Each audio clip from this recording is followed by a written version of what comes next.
In this video, we will go over the answer and explanation to the is palindrome coding exercise. Up at the top of the code, we will include the IO stream, string, regex, and locale header files. Inside of our is palindrome function, we will create a string variable named s lowercase. Then we will create a variable of type locale named loc. Next, we will iterate over each element named elem in string s.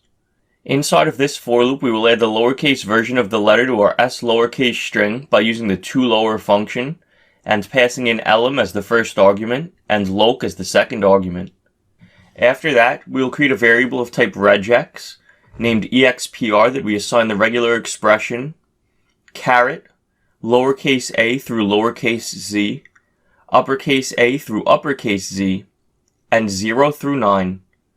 Then we will set s lowercase equal to regex replace and pass in s lowercase as the first argument, expr as the second argument, and an empty string as the third argument.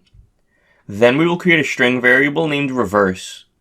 After that, we will have a for loop that starts at int I equals s lowercase dot length minus 1, runs while I is greater than or equal to 0, and decrements I by 1 each time. Inside of this for loop, we will add s lowercase at index I to a reverse string.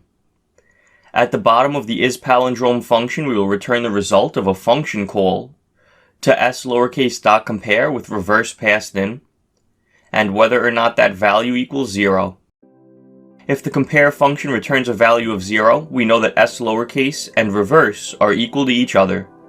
When we run the code to check our solution, notice that it is correct.